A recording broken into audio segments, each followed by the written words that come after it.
الله الرحمن الرحيم الحمد لله وحده والصلاة والسلام على من لا نبي بعده أما بعد فأعوذ بالله من الشيطان الرجيم بسم الله الرحمن الرحيم وَلَنُذِيقَنَّهُم مِّنَ الْعَذَابِ الْأَدْنَىٰ دُونَ الْعَذَابِ الْأَكْبَرِ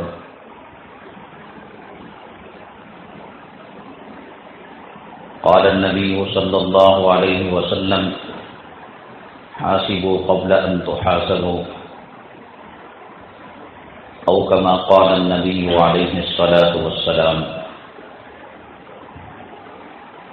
رب اشرح لي صدري ويسر لي أمري واحلل عقدة من لساني يفقهوا قولي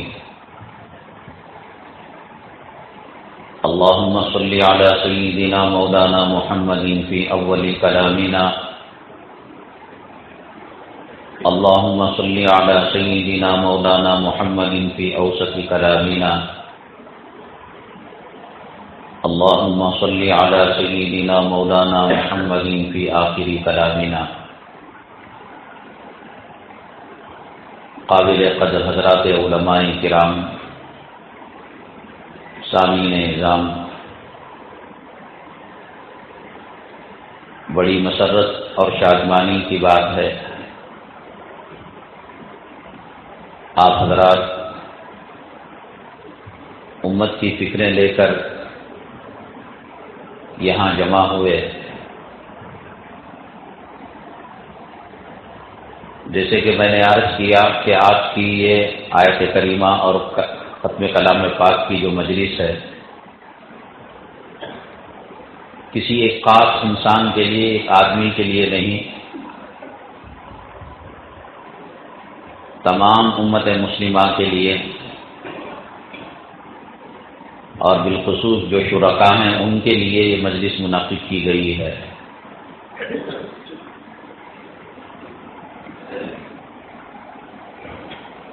جو حالات پیش آئے یہ اللہ تعالیٰ کی طرف سے امر مقدر تھا، تقدیر کا ایک فیصلہ تھا جسے کوئی ٹال نہیں سکتا تھا۔ اللہ کے ہر کام میں مصلحت اور حکمت ہوتی ہے۔ جانے سے پہلے آدمی گھبراتا ہے، ڈرتا ہے، خوف کھاتا ہے، اور آنے کے بعد بات سمجھ میں آتی ہے کہ اللہ کی کیا مصلحتیں، کیا حکمتیں تھیں۔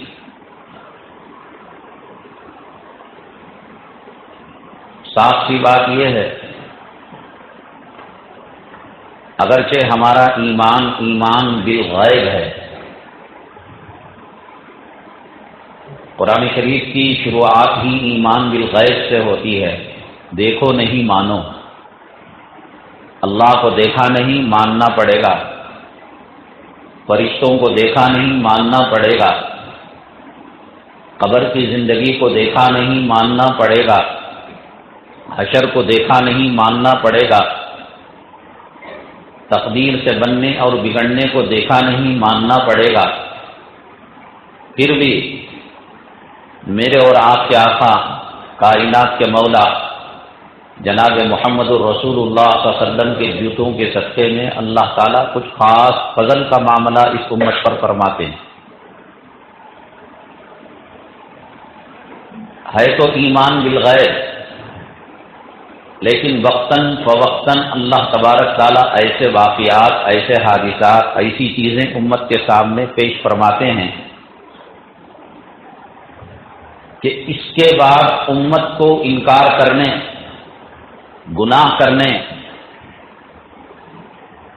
معصیت کرنے، دین کا راستہ چھوڑنے کے لیے کوئی حجت باقی نہیں رہتی۔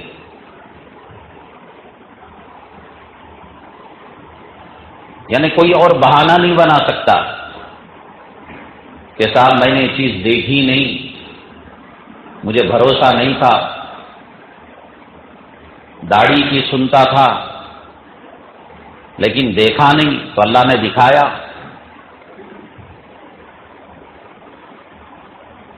بے ایمانی ناانصافی کرنے کی سنتا تھا، اللہ نے دکھایا۔ دیکھ رہے نہیں دیکھ رہے ہیں؟ اور اس کو دیکھنے کے لیے ایمان والی آنکھ چاہیے۔ جو آنکھ دین کے اجالے میں سچائی کو دیکھ نہ سکے وہ آنکھ کافرانہ آنکھ ہے، مشرکانہ آنکھ ہے۔ پیغمبر جب دلائل دے کر حجت پوری کر لیتے ہیں اور قوم نہیں مانتی، اللہ تبارک تعالیٰ معجزہ پیغمبروں کے ہاتھ سے صادر فرماتے ہیں۔ چاند 2 ٹکڑے ہو گیا، اونٹنی بولنے لگی، ذرا سے پانی میں ہزاروں لوگوں نے وضو کر لیا، پی لیا، غسل کر لیا، پھر بھی پانی باقی۔ لاکھوں معجزات ہیں، قرآن شریف بھی معجزہ ہے۔ لیکن آپ جانتے ہیں کہ معجزہ آنے کے باوجود بھی جن کے دلوں میں کجی تھی، مرض تھا، شک کا کیڑا تھا، انہوں نے اس کے بعد بھی حق کو قبول نہیں کیا۔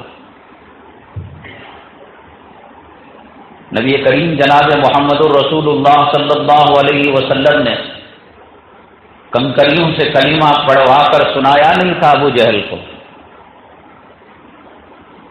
پھر چاند کے 2 ٹکڑے کروائے تو کیا جواب دیا اس نے کہا اتنا بڑا جادوگر ہے، جادوگروں کی جادوگری زمین پر چلتی ہے اور اس کا جادو آسمانوں پر بھی چلنے لگا، ان کا کوئی علاج نہیں ہے۔ اولیاء کے ذریعے سے اللہ تبارک تعالیٰ کرامتیں دیتے ہیں۔ کوئی ہوا میں اڑ رہا ہے، کوئی آگ پر چل رہا ہے، کوئی زہر کھا رہا ہے۔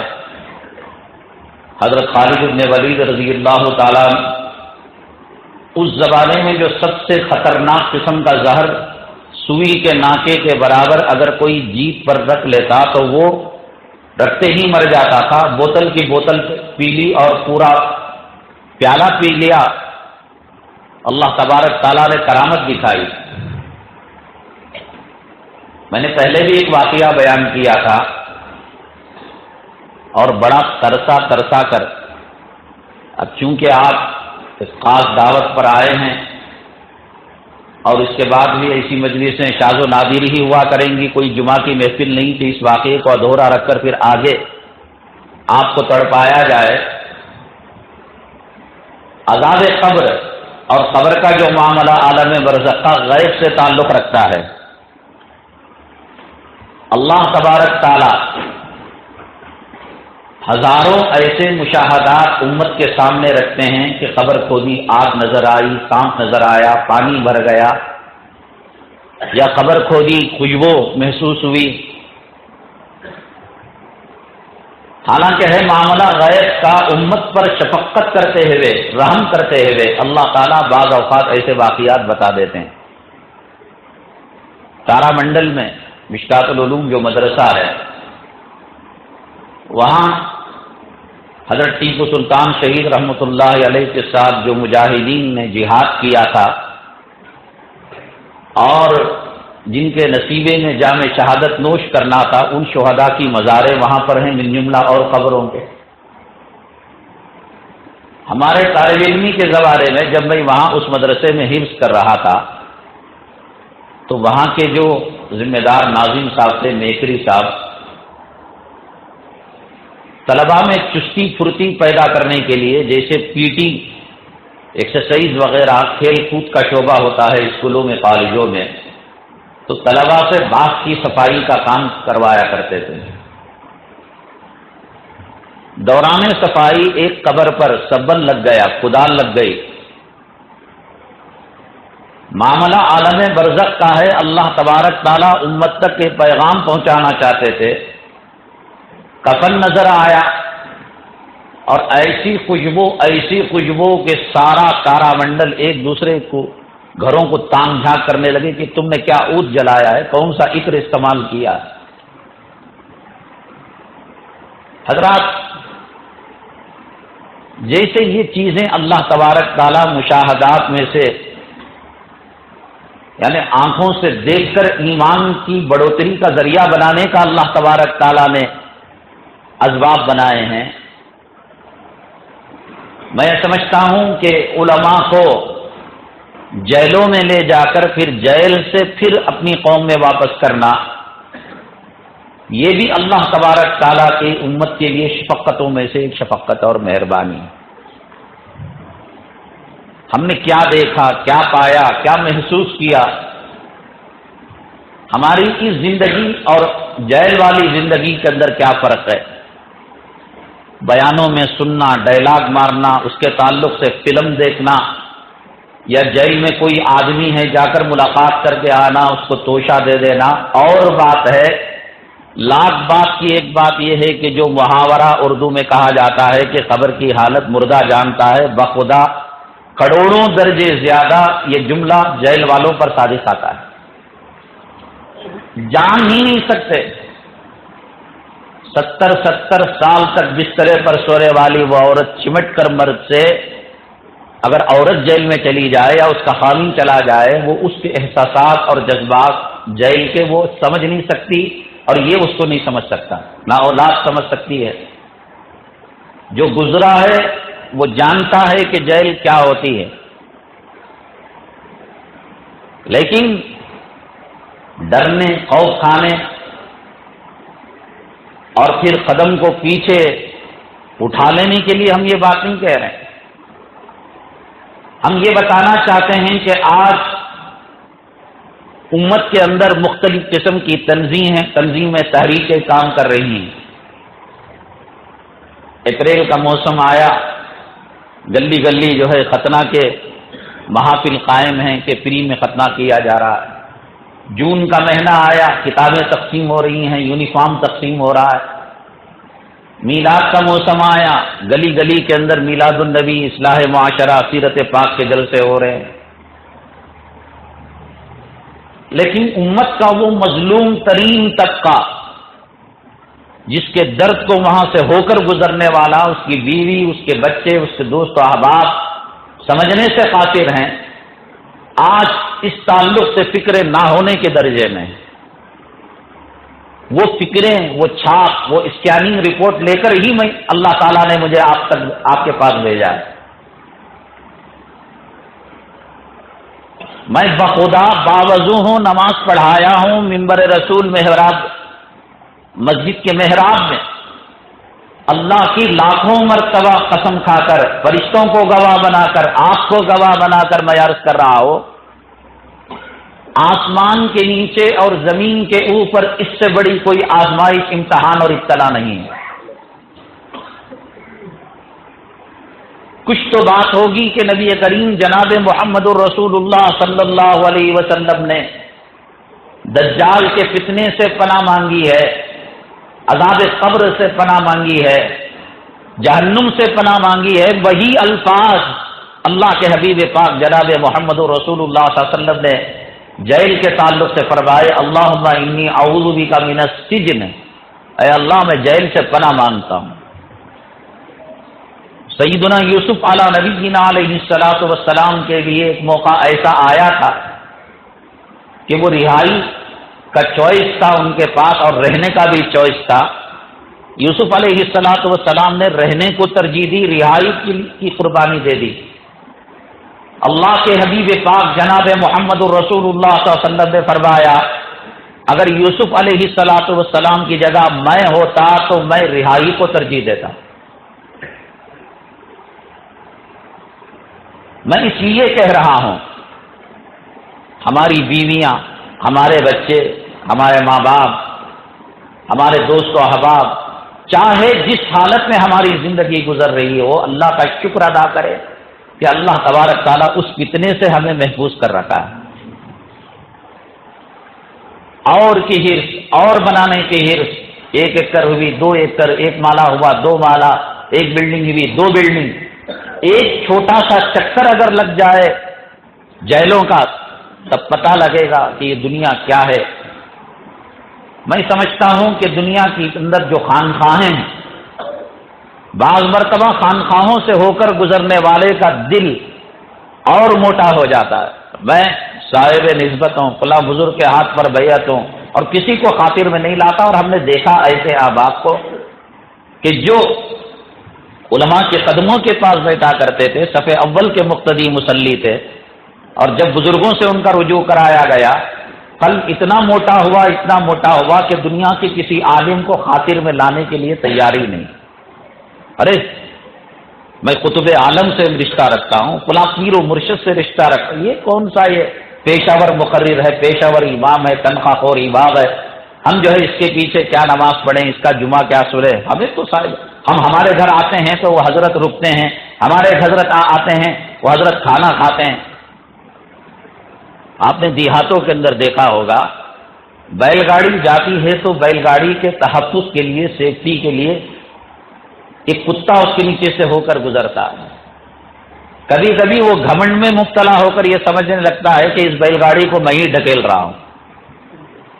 اس طریقے سے ہم نے محسوس کیا مرغن قسم کی غذائیں، وی آئی پی سسٹم، خانقاہوں کا نظام آج زمانے کے فساد سے الگ نہیں ہوا ہے۔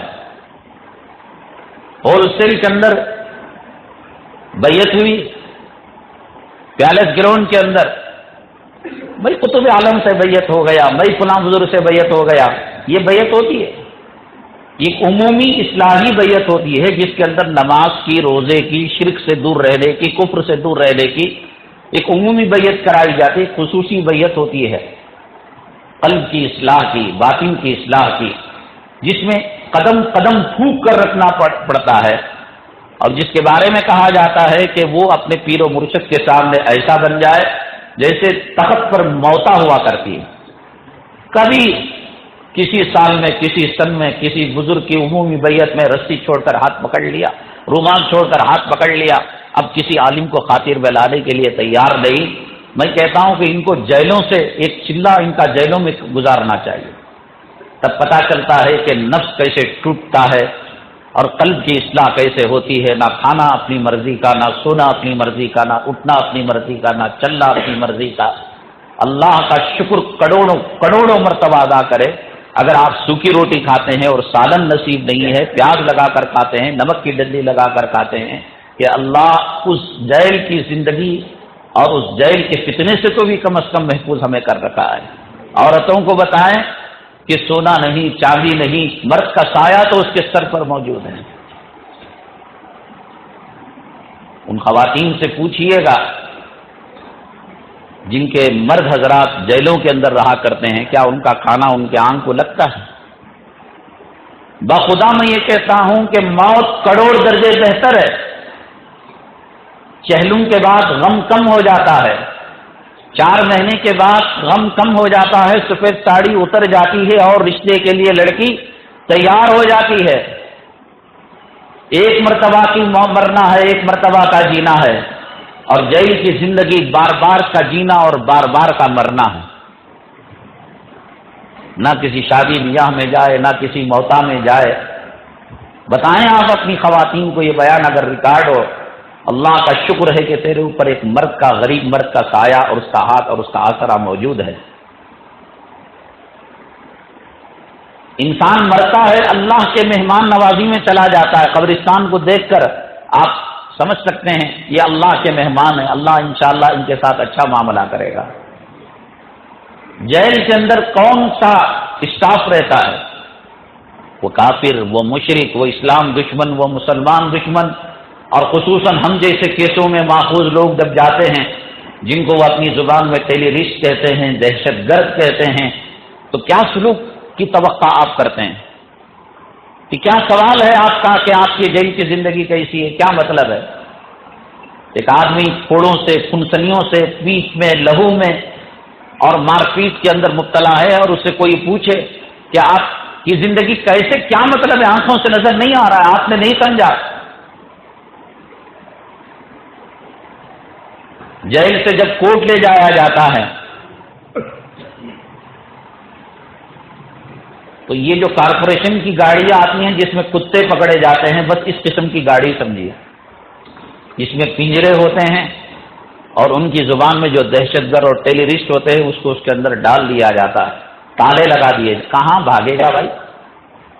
گاڑی میں تالے پر تالے، تالے پر تالے، کیمرہ مین اس کے اندر موجود ہے اور اس کے اندر ہتھیار والے پولیس والے موجود ہیں، کب بھاگے گا؟ پھر بھی تالے۔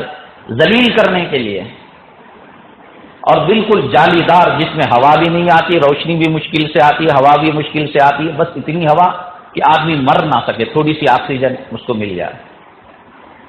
ان میں سے جھانک کر جب ہم دیکھتے ہیں باہر کے لوگوں کو، انسان جب تک چھاؤں میں رہتا ہے دھوپ کا پتہ نہیں چلتا، دھوپ میں رہتا ہے چھاؤں کا پتہ نہیں چلتا۔ ایک آپ کا امام، آپ کا خادم، آپ کے دل کے دکھ اور درد کو سمجھنے والا، نفس پر ہاتھ رکھنے والا، اللہ نے اس کو بھیجا ہے آپ کو وہاں بھیجے بغیر۔ جب دیکھتے ہیں، میں کہہ رہا ہوں کہ بڑی بلڈنگیں نہیں، کاروں میں جانے والے قافلے میں لوگ نہیں، یہ چڑیا مار لوگ، شکاری لوگ، جو آج یہاں رہے تو کل شیواجی نگر میں رہے، کل شیواجی نگر میں رہے تو پھر جو ہے وہ تلک نگر میں رہے، پھر اس کے بعد بنشنکری چلے گئے، پھر اور دلی چلے گئے، یو پی چلے گئے، دیکھا ہوگا نا، نہ ان کا بیت الخلا ہوتا ہے، نہ ان کے کھانے پینے کا کوئی خاص سسٹم ہوتا ہے۔ ان پنجروں میں سے جب ہم جھانکتے ہیں، اللہ سے یہ دعا کرتے ہیں، اللہ کاش یہ آزادی کی زندگی نصیب ہو چکی ہوتی، نہ بلڈنگ ہوتی، نہ روپیہ ہوتا، نہ پیسہ ہوتا، نہ بینک بیلنس ہوتا، نہ کمپیوٹر ہوتا، نہ موبائل ہوتا۔ یہ چڑی مار کی جو زندگی، وقت پر دو نوالے، بیوی بچوں کے ساتھ، سلامتی کے ساتھ، آزادی کے ساتھ، خدا کی آزاد دنیا کے اندر سانس لینے کے ساتھ، واللہ میں کہہ رہا ہوں اگر آپ کو یہ بات سمجھ میں آ سکے، آپ اس دعا کو یاد کریں، اللہ کے نبی صلی اللہ علیہ وسلم نے جو مانگی، اللہم انی اعوذ بک من السجن، اللہ میں قید خانے سے پناہ مانگتا ہوں، والسلاسل، ہتکڑیوں سے پناہ مانگتا ہوں، والشوط والشرطۃ، کوڑوں کی مار سے پناہ مانگتا ہوں، پولیس محکمے سے پناہ مانگتا ہوں۔ اللہ کے نبی صلی اللہ علیہ وسلم کی یہ دعا مومن کی ہتھیار جو کتاب ہے، اس میں چہارشمے کے دن والے آخری حصے میں جو دعائیں ہیں اس کے اندر یہ دعا موجود ہے۔ آپ اس دعا کو پڑھا کریں اور دعا کریں کہ اللہ تعالیٰ آپ کو، ہمیں، ہماری اولاد کو، ہمارے متعلقین کو، ہمارے کسی دشمن کو بھی اللہ یہ راستہ نصیب نہ کرے۔ میں اس لیے نہیں کہہ رہا ہوں، یہ حق کے راستے کا ایک اسٹیشن ہے، انسان کو مصیبت نہیں مانگنی چاہیے، یوں نہیں کہنا چاہیے اللہ مجھے جیل دے دے، مجھے آزمائش دے دے، انٹروگیشن دے دے، مجھے پولیس کے گرفتاری دے دے۔ بیماریوں سے، بخار سے، گناہوں کی صفائی ہوتی ہے، لیکن حدیث میں یہ نہیں ہے کہ آپ بخار کی دعا کریں۔ حالات اور امتحان سے آدمی کنن ہوتا ہے، ایمان اس کا مضبوط ہوتا ہے۔ قید کی کئی قسمیں علماء کرام نے بیان کی ہیں، قید رحمت ہے، قید شفقت ہے، قید مصیبت ہے۔ اللہ تبارک تعالیٰ مختلف آدمیوں کے اعتبار سے قید کی مختلف قسم کی قسمیں رکھی ہیں، اور ہر قسم مومن کے لیے مفید ہے۔ حدیث پاک میں آتا ہے، ایک کانٹا اگر پیر میں چبھ جائے تو اس کا ایک گناہ معاف ہوتا ہے اور ایک نیکی اس کے حق میں لکھی جاتی ہے۔ تو قید کے وہ پل جو پل پل جیتا ہے، پل پل مرتا ہے، کھانا، میں یہ کہتا ہوں، اللہ میں کہہ رہا ہوں کہ دلی کے اندر جو زو ہے، جہاں پر جانور رکھے جاتے ہیں، ان کے پنکھے اور کولر ان کے پنجروں میں رکھے جاتے ہیں گرمی کے زمانے میں، لیکن وہ ظالم قوم جو معصوم لوگوں کو اٹھا کر دہشت گرد ٹیررسٹ کہتی ہے، ان کے ساتھ کیا سلوک کرتی ہے، ان کی گرمیاں کیسے گزرتی، ان کی سردیاں کیسے گزرتی، ان کا کھانا، ان کا پینا، ان کی سحری، ان کی افطاری، کبھی آپ نے تصور کیا؟ قرآن شریف کے اندر اللہ تبارک تعالیٰ نے صدقات اور خیرات کے جو مدات بیان کیے، مسکینوں و یتیموں و اسیرا، قیدی کا بھی تذکرہ فرمایا۔ بھاگتے ہیں لوگ، بھاگتے،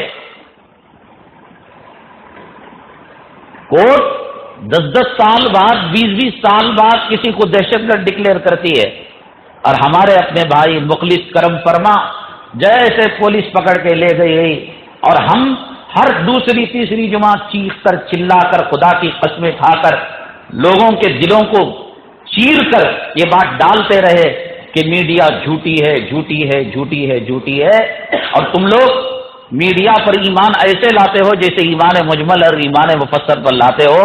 اور میں یہ جملہ دہراتا تھا، آمنتو بمیڈیا ہی بھی تم بھی کہتے ہو، یہ جھوٹ ہے، یہ جھوٹے ہیں یہ ظالم، اور اس کی ہزاروں لاکھوں قسم کی مثالیں رسک لے کر، ذمہ داری لے کر ہمارے ایک ایک بیان کو نوٹ کیا جاتا تھا، ایک ایک جملے کو، ایک ایک فون کو، ایک ایک ملاقات کو، ایک ایک سفر کو، اس چیز کو جانتے ہوئے بھی قوم کی ہمدردی کے لیے ہمارا جیل کو جانا کیا پراپرٹی کا جھگڑا تھا، میاں بیوی کا جھگڑا تھا، خاندان کا جھگڑا تھا، فرقوں کا جھگڑا تھا؟ یہ امت ہی کے لیے جینا، امت کی فکریں کرنا، امت تک حق بات پہنچانا، امت کو بیدار کرنا، دشمن کی سازشوں سے آگاہ کرنا، یہ دشمن نہیں چاہتا تھا۔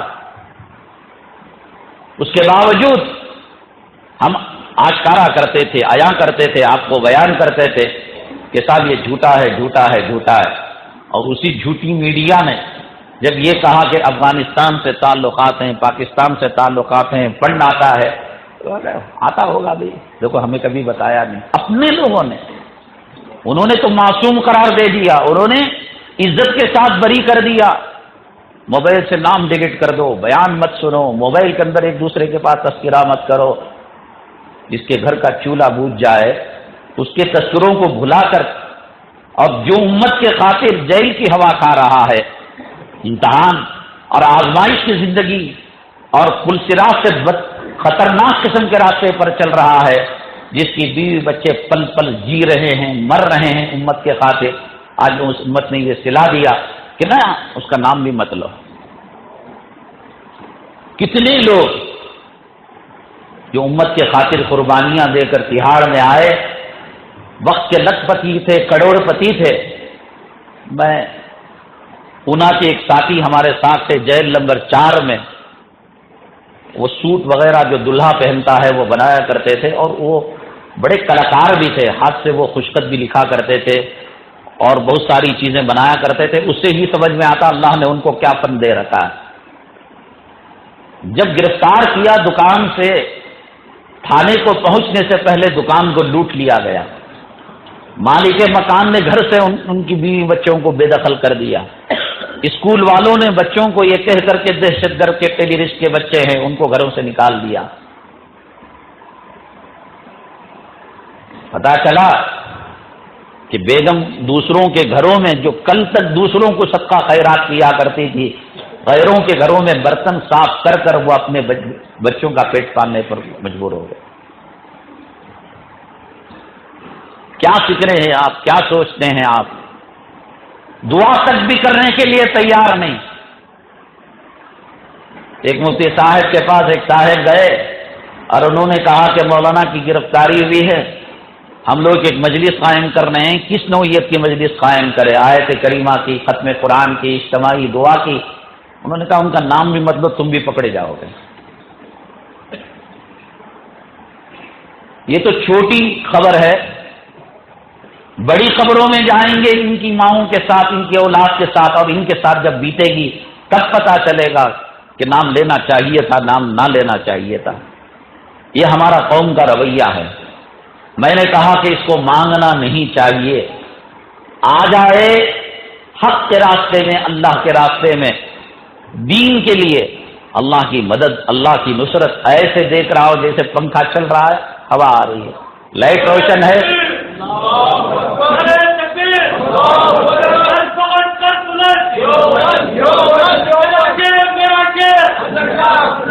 اللہ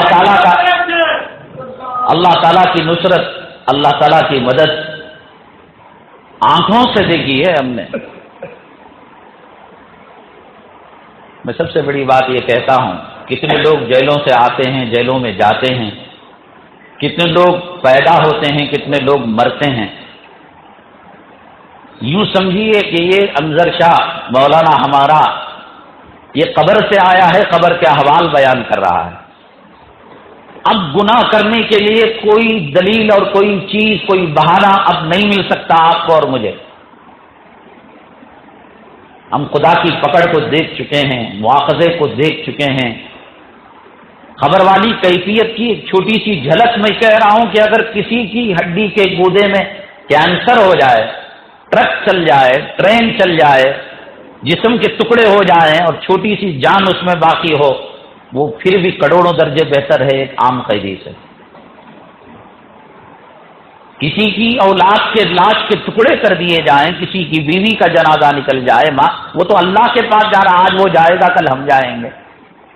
وہ ایک مرتبہ واللہ میں کہہ رہا ہوں، بھوپال کا جو انکاؤنٹر ہوا، حیدرآباد کے اندر تلنگانہ میں کوٹ لے جاتے ہوئے وقاص اور ان کے ساتھیوں کے ساتھ جو ظالمانہ سلوک کیا گیا، جیل کے احباب نے کہا کتنے خوش نصیب ہیں کہ کل ان کی ملاقات حوروں سے ہو جائے گی اور ہم ظالموں کے ستم سہ رہے ہیں.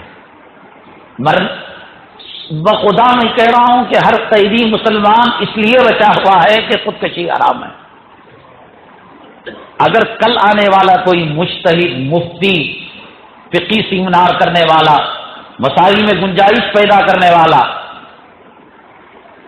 اگر یہ راستہ نکالتا ہے کہ صاحب چلو ان ظالموں کے شکنجے سے بچنے کے لیے کوئی آدمی خودکشی کرتا ہے، تو پھر یہ خبر آپ کو نہیں ملے گی کہ جیل سے کوئی رہا ہوا وہاں سے جنازے ہی جنازے نکلا کریں گے.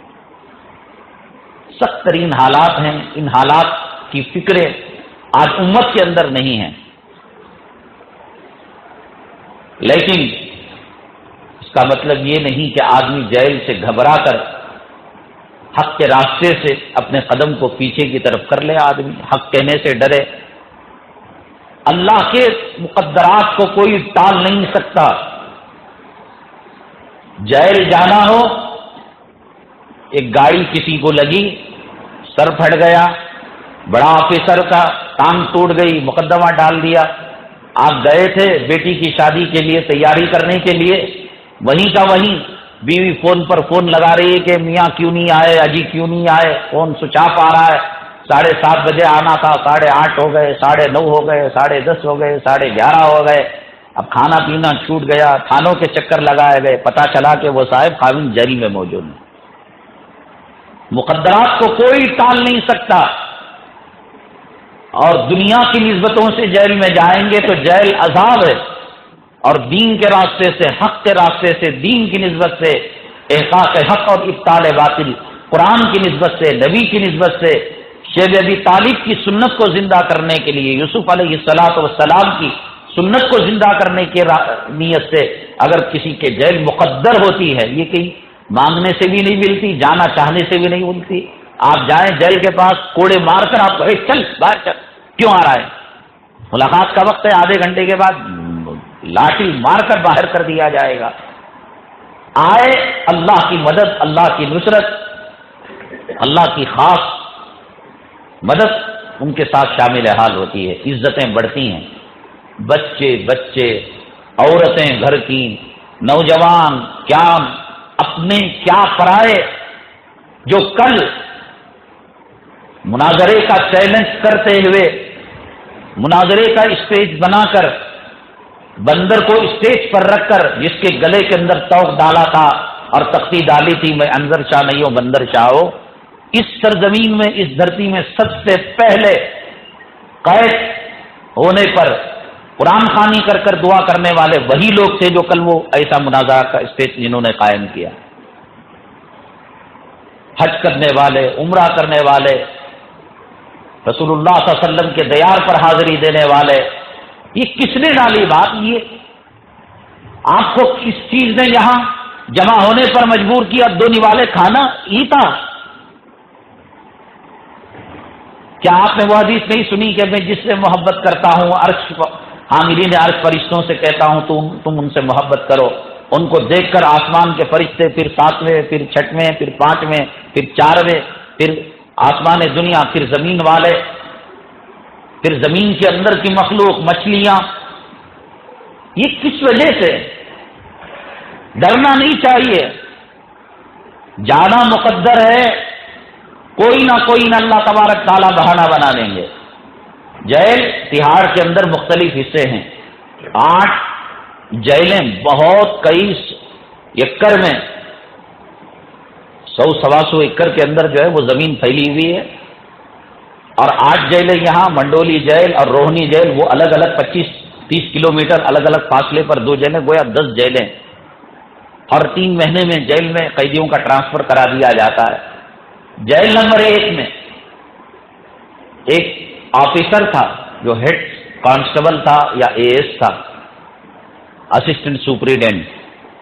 وہ کبھی قیدیوں کے ساتھ بیڈمنٹن کھیلتا، قیدیوں کے ساتھ ہنسی مذاق کرتا. ان کی ذمہ داری یہ ہوتی کہ قیدی کی تاریخ ہوتی کوٹ کی، تو اس کو وہاں سے لے کر جو مین گیٹ جس کو دیوڑی کہا جاتا ہے تہاڑ کی زبان میں، وہاں تک لے جاتا، وہاں سے لے آنا.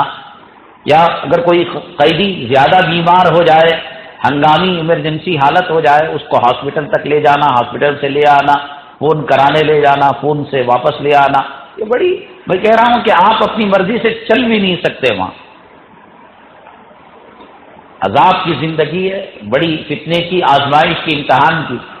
لیکن وہ ایک جو اسسٹنٹ سپرنٹینڈنٹ تھا، اس کے 3 مراتب کے بعد ہی تو سپرنٹینڈنٹ ہوتا ہے، جو جیل کا سب کچھ مختار مالک ہوتا ہے. ایک وقت وہ آیا، ابھی جب میں نکلا تو تہاڑ نمبر جیل نمبر 1 کے جنرل وارڈ میں قیدیوں میں اس کا شمار ہے. بہو خودکشی کر کے مر گئی یا کچھ ہو گیا اس کے ساتھ، تو اس نے پرچی لکھ دی کہ ساس سسر کے ہراسمنٹ کی وجہ سے، پریشان کرنے کی وجہ سے میری موت ہو گئی. اس کو پکڑ کر، جو کل قیدیوں کو ہاتھ پکڑ کر دیوڑی تک لے جاتا تھا، قیدیوں پر جس کی چلتی تھی، لاک اپ کے اندر جس کو وہ قفل ڈالا کرتا تھا، اب وہ وقت آیا کہ قفل کے اندر وہ ہے، دوسرا آدمی باہر سے اس کو تالا لگا رہا. بخدا یہ آنکھوں سے ہم نے منظر دیکھا ہے.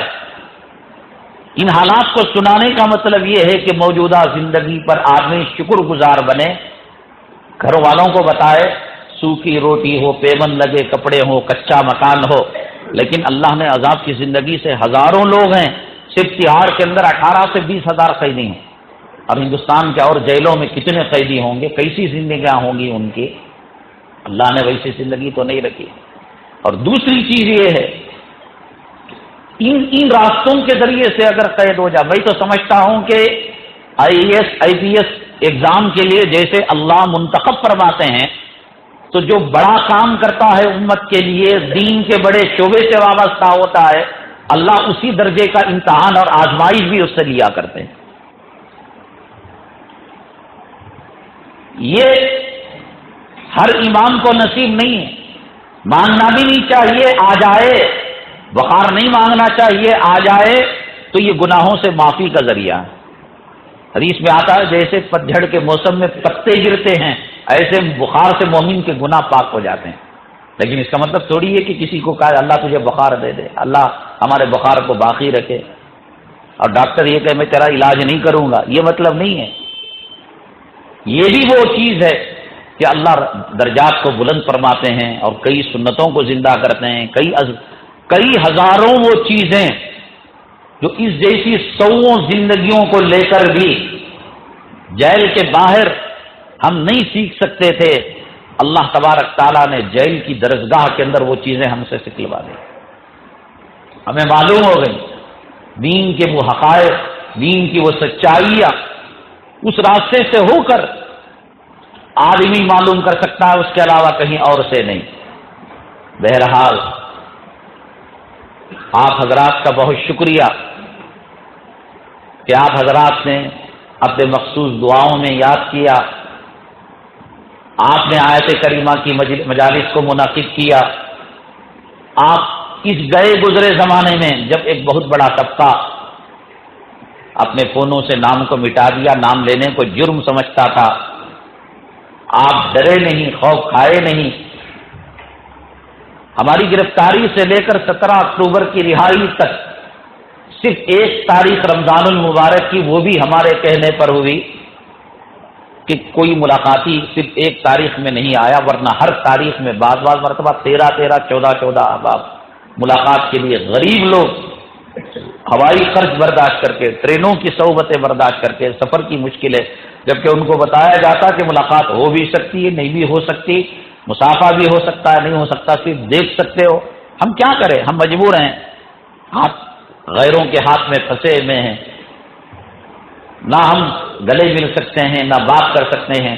موقع ہو گیا، عدالت میں پیشی ہوئی، کسی اور کا مقدمہ چل رہا ہے، چلو بات ہو گئی.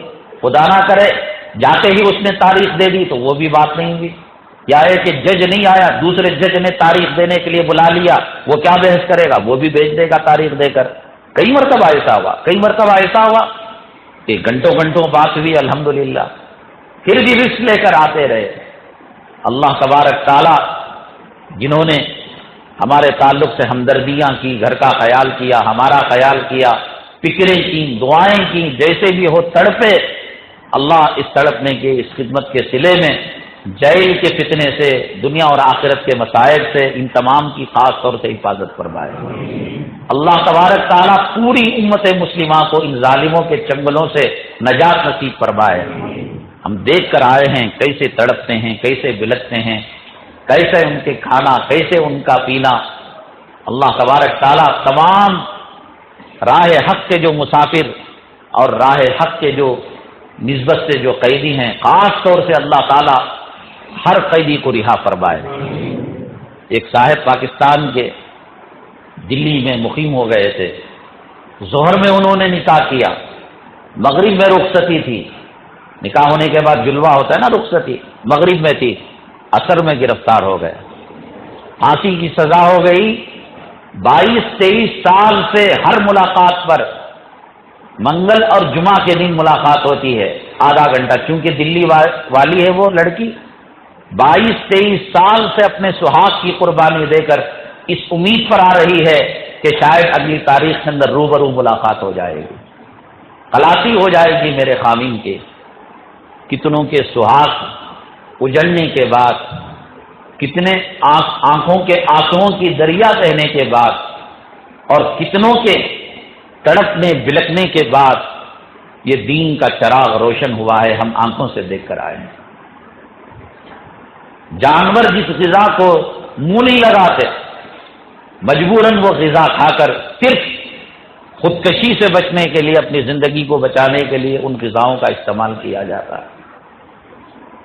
بیوی سامنے ہوتی ہے، اولاد ہوتی ہے، کافروں کے نرغے میں، قبضے میں ہمارے ہاتھ ہوتے ہیں، بات نہیں کر سکتے، ملاقات نہیں کر سکتے، بچے کو سینہ نہیں لگا سکتے۔ بہت غنیمت ہے، شکر والی زندگی ہے۔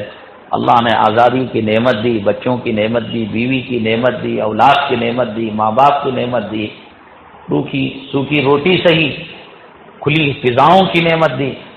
جب جیل سے میں نکلا، سڑک پر آیا، مجھے ہدایت تھی کہ فوراً جو ہے میں ایئرپورٹ چلا جاؤں۔ واللہ میں کہہ رہا ہوں کہ آدمی ایک شیر بھی بکریوں کے ساتھ رہتے رہتے بکریوں جیسی خصلتیں اس میں پیدا ہو جاتی ہیں، اسے ڈھونڈنے لگا کہ میں نکل گیا کیا، آنکھیں مل کر دیکھنے لگا کہ آزاد فضا میں ہوں کہ میں قید میں ہوں۔ وہی لا کر صبح و شام کھمیاں دیکھ رہے ہو، وہی ہیڈ صاحب بھیڑوں میں تو لوگوں کو کہتا تھا تم اتنا ہیڈ صاحب صبح و شام پکارتے ہو، فریاد کرتے ہو، اللہ کو پکارتے تو پیرانے پیر بن جاتے۔ چھوٹی چھوٹی چیز کے لیے بھیک مانگنا پڑتا ہے۔ اللہ تبارک تعالیٰ حفاظت فرمائے، اور جتنا ہو سکے مدرسے کا منہ ہے، نماز ہوئی، سلام دے رہے، محترم صاحب کھڑے ہو گئے، بھائیو بزرگوں دوستو، وَأَنفِقُوا فِي سَبِيلِ اللَّهِ، اللہ کے راستے میں خرچ کرو، ایک کا 100 ملے گا، 100 کا اتنا ملے گا، رمضان میں اتنا ملے گا، فلاں ہوگا، چاول کے موٹے دو، اینٹ دے دو، کھمبی دے دو، بالو دے دو۔ لیکن ان قیدیوں کی فریادیں تہاڑ کی دیواروں سے ٹکرا کر ان کھمبیوں پر واپس چلی جاتی، کوئی انہیں سننے والا نہیں۔ میں تو اپنے ساتھیوں سے یہ کہتا تھا کہ جب میرا بس چلے گا، حکومت میں میرا کچھ حصہ ہوگا، وہ گیٹ جس کو دیوڑی کہتے ہیں، جو مین گیٹ ہوتا ہے جہاں سے قید شروع ہوتی ہے، اس کے بعد 9 تالوں کے بعد مجاہدوں کو رکھا جاتا ہے، 9 تالوں کے بعد۔ تو میں کہا کرتا تھا مذاق سے کہ وہاں پر یہ لکھ کر لگایا جائے، السلام علیکم یا اہل القبور۔ واللہ میں کہتا تھا اللہ تعالیٰ حفاظت فرمائے۔ اور پھر نکلنے کے بعد بھی حالات سازگار نہیں رہتے، ایجنسیاں پیچھے لگی رہتی ہیں کہ صاحب یہ جیل سے ٹوٹا نہیں ٹوٹا، اس کے حوصلے ختم ہوئے نہیں ہوئے۔ بڑے کشمکش کا ہم بھی شکار ہیں، ہم بھی آپ کے دل کی تمنا، احساسات، جذبات کو سمجھ سکتے ہیں کہ کب مولانا جمعہ میں جلوہ گر ہوں گے۔ ہمیں جمعہ پڑھنا پیچھے کسی کے اچھا لگتا ہے، ہمیں بھی پتا ہے، لیکن حالات ہندوستان کے بڑے نازک ہیں۔ موجودہ حکومت، ہماری جیسی شخصیت، عدالتوں کا موجودہ رویہ دیکھ لیا، طلاق ثلاثہ کے معاملے میں، بابری مسجد کے معاملے میں، کامن سول کوڈ کے بارے میں، مسلم پرسن اللہ کے بارے میں، جیل میں تھے، حالات کی خبر رکھتے تھے۔ عدالتوں کا رویہ ہندوستانی مسلمانوں کے ساتھ، موجودہ حکومت کی عصبیت ہندوستانی مسلمانوں کے ساتھ، اور ہم عام ایمان تو نہیں، ہم دہشت گرد متعصب ٹیررسٹ امام ہیں صاحب ان کی نگاہ میں، پھر اس کے باوجود یہ دعا ہی تھی۔ آپ کا ایمان دعاؤں پر اور بڑھنا چاہیے، خدا کی قدرت اور طاقت اور قوت پر کہنا چاہیے کہ ہم نے مولانا کی شکل میں خدا کی طاقت کا نظارہ کیا ہے، مولانا کی شکل میں علم غیب اب ہمیں علم غیب نہیں رہا، ہم نے قبر کی جھلکیاں دیکھی ہیں، ہم نے قبر کا ٹریل ورژن دیکھا ہے، پھر ہم گناہ کرنے کے لیے ہمارے پاس کوئی بہانہ نہیں ہونا چاہیے، اور پھر محل من مزید جو جہنم کا نعرہ ہے وہ نعرہ ہمارے زبانوں سے نکل جانا چاہیے، اور شکر گزار ہمیں بننا چاہیے۔ آپ حضرات کا بہت بہت شکریہ، اللہ آپ کے آنے کو قبول فرمائے۔ اللہ تعالیٰ نے ہم نے جو تلاوت کی آیت کریمہ کا ورد کیا، خطا ہو اللہ اسے درگزر فرمائے، اللہ اسے معاف فرمائے، اللہ اسے قبول فرمائے، اور ساری امت کے لیے اللہ تعالیٰ اسے نافع بنائے، اور بالخصوص قیدیوں کے لیے اللہ تبارک تعالیٰ یہ ثواب ان تک پہنچا کر رسول اللہ صلی اللہ علیہ وسلم کے وسیلے سے تمام دنیا کے دین حق کی نسبت سے جو قیدی گرفتار میں ہیں اللہ تمام کو رہا فرمائے، اور جو رہا ہو گئے اللہ تعالیٰ ان کو آئندہ کے مرتے دم تک فتنوں سے حفاظت فرمائے۔ ہماری بڑی خوش نصیبی ہے کہ علامہ نسیم صاحب جو صاحب نسبت بزرگ ہیں اس مجلس میں تشریف فرمائے ہیں، وہ بھی مختصر ناصحانہ کلمات آپ کے سامنے رکھیں گے، اس کے بعد ذکر کی مجلس ہوگی، پھر دعا ہوگی، پھر کھانے کا نظم ہے، انشاءاللہ بہت کم وقت کے اندر یہ مراحل طے ہو جائیں گے، آپ تشریف فرمائیں۔ اللہ تبارک تعالی ہماری اس مجلس کو قبول فرمائے، آمین، واخر دعوانا الحمدللہ۔ آئیے